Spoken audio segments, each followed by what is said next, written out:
Hello, everybody. So, we are continuing our conversation about manhood, and today I want to give you an update on some things as well as talk about productivity.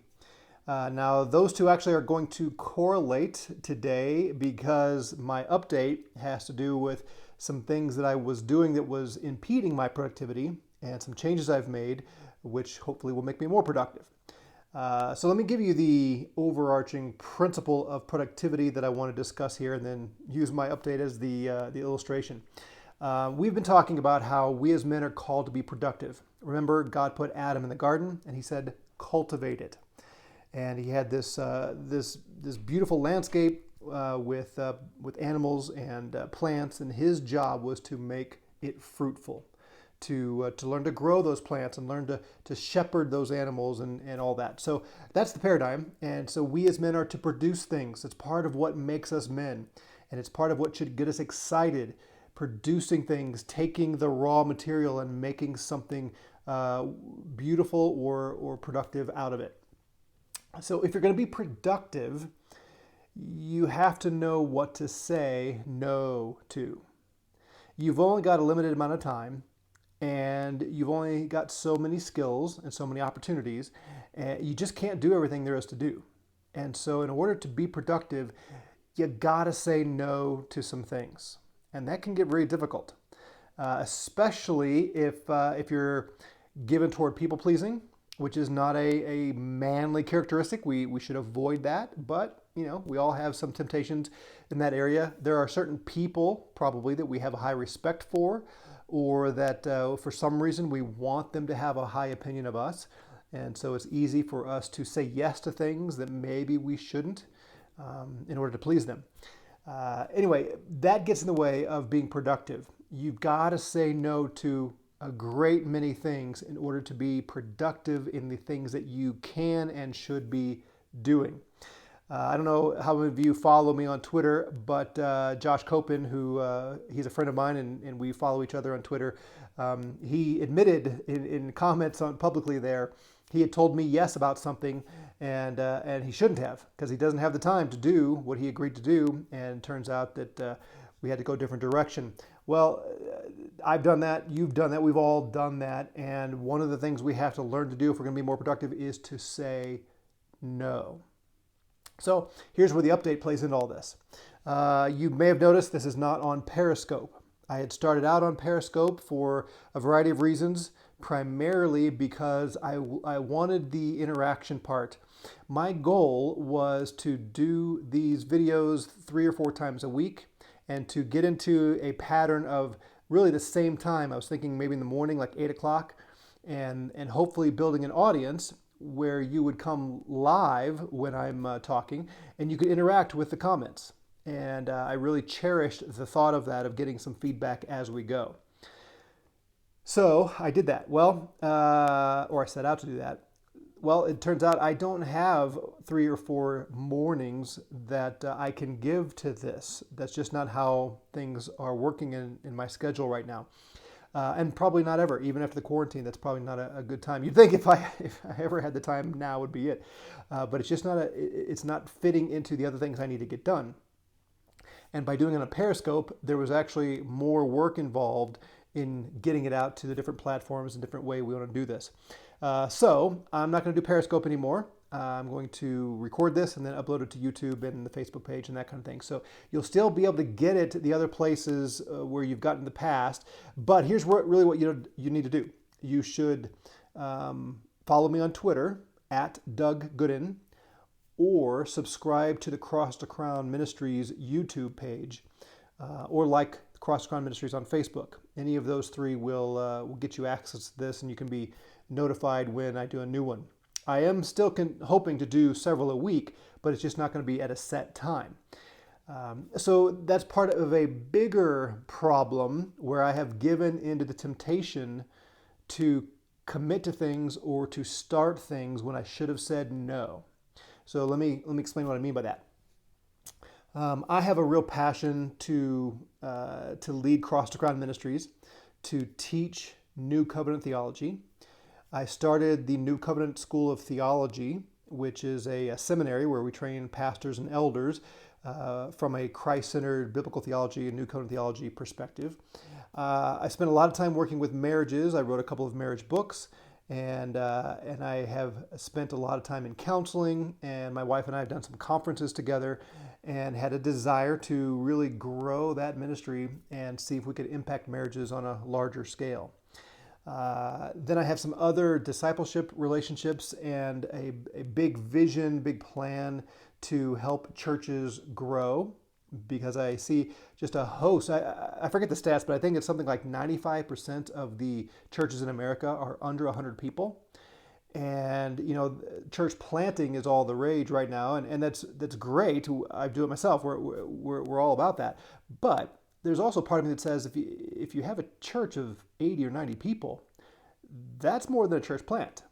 And so often what those pastors need is some encouragement and some tools, some resources, and some help in growing the church so they can support more staff and grow more elders and then plant churches themselves. So I have a real desire to do that, and I've got a vision for it. And I could list several other things. This is all in addition to being the lead pastor of a growing church that has planted a campus, and having a wife and 3 children of my own, and on and on and on it goes. So here's the bottom line for me. I am a visionary. I have a new plan every day to change the world, a new thing that I get excited about, and I start seeing what this could become, and I want to do it. And so I find myself too often starting something, and then the next day getting another opportunity, another vision in my mind, or someone comes to me and says, hey, could you do this? Would you do this? And I get excited about that. I love to help people. I love to help them grow.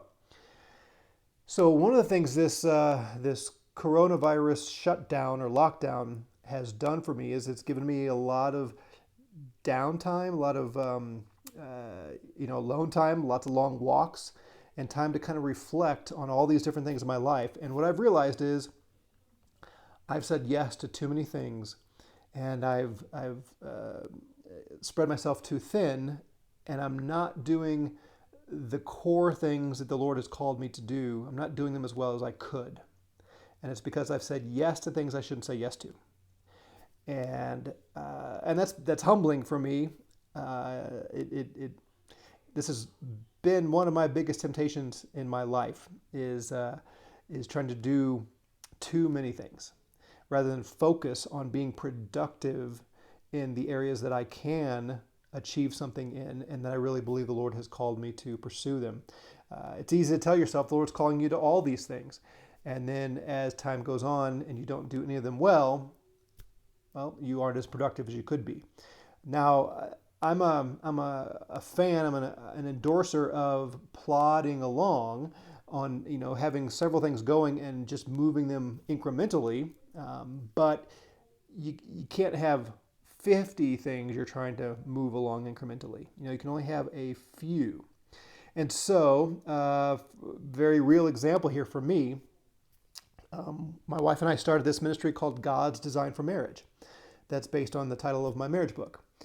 And again, we spent a couple of years traveling around the country doing conferences and had big dreams of helping marriages and putting these conferences on. And I had the whole thing of this really intense website where people would sign up, and we had a marriage university idea where couples would sign up and they'd go through our program, and we'd keep their track and build this whole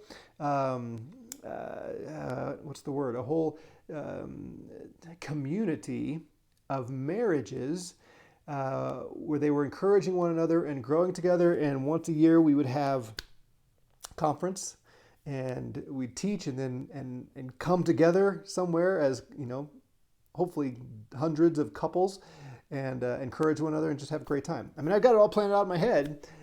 I don't have time to do that. And it's not at the top of the list of things that I should be doing. But because I started down that path, some other things that I really do believe I can and should do have been pushed kind of to the side. And so just recently, as I've been out, like I said, walking and praying and evaluating my life and productivity, I'm convicted, and I believe it was the Lord through His Spirit convicting me that there are just some things that I could do that would be good that need to give way to the better.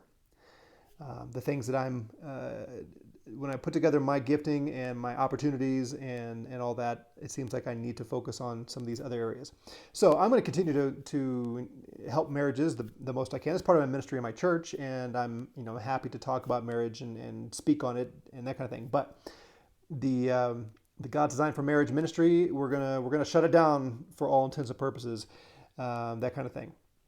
And I had started my blog. I used to have a blog, and then I shut it down for years, and then I started again, and I have 7 or 8 articles up.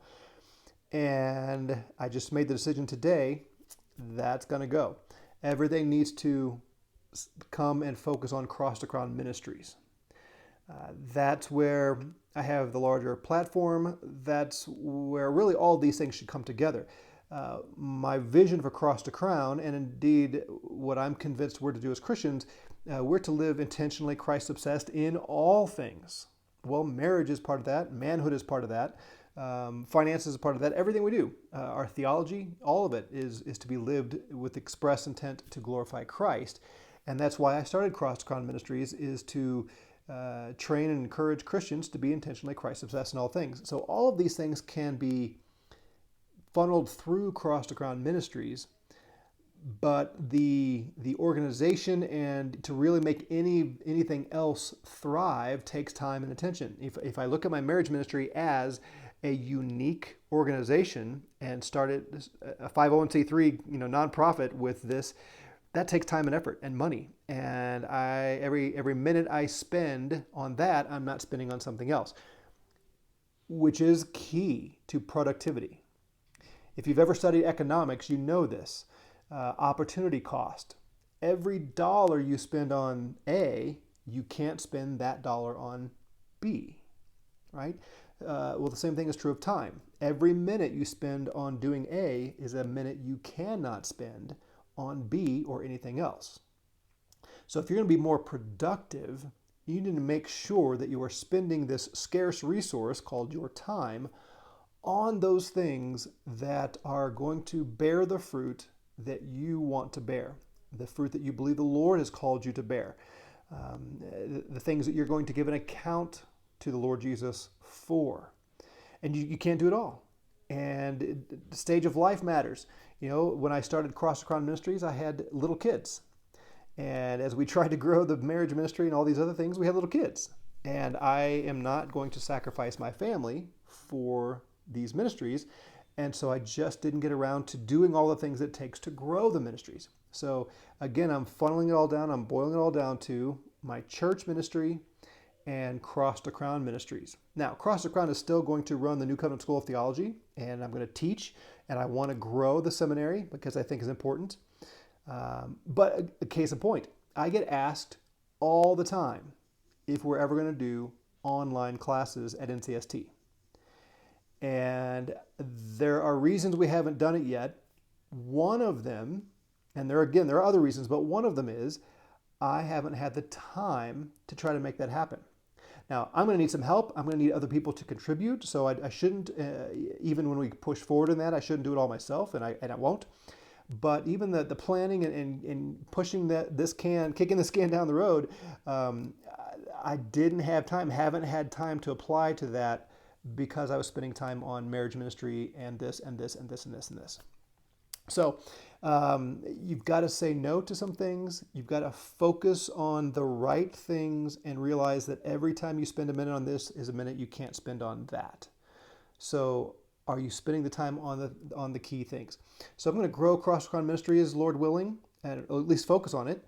And these man-to-man videos, again, I was doing those. I've been publishing these on my personal YouTube page and my personal blog, and I'm going to dismiss with that and put it on Cross to Crown and try to grow it through Cross to Crown because, again, this is part of being intentionally Christ-obsessed, men being who we're supposed to be as men.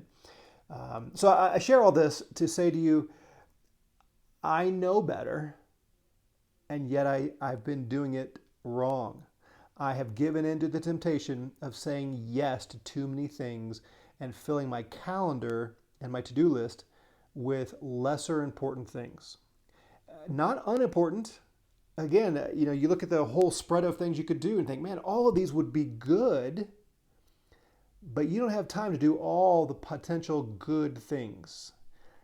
You got to find the most important, the great things, the things that are going to make the biggest difference, and focus on those and spend your time and pour your time into those things. So I would encourage you, seek the Lord for what fruit he wants you to bear, what areas you need to focus on, and drive toward those ends, and tell people no. And that's gonna be painful at times. You're gonna have to tell people that you love no. People that are so enthusiastic or seem to be in such need, and there are gonna be times when you're gonna have to say no to an opportunity. There are going to be all kinds of great opportunities that come your way. Really great opportunities. The Lord does not say walk through every door that's open. You've got to decide, is this an area that I should focus on? And then realize, whatever you're pursuing right now, if a new opportunity comes and you decide to say yes to it, something's got to give. That time has to come from somewhere. It's not even like, with money, that's true financially as well, but we have these things called credit cards. And so we buy things that we can't afford, and we spend money we don't have. And you think, okay, if I spend $1 on this, I can't spend it on that. Well, we sort of have a workaround that in our day with the credit card. It's not good. Don't do that. You don't have a credit card when it comes to time. You say yes to this thing over here, and something has to give, whether it's sleep or other good things or time with family or something's going to give. So you need to know what you're supposed to be doing, what productivity you're supposed to pursue, and say yes to the things that will get you there, and then say no to the things that will distract you from accomplishing what you are to accomplish.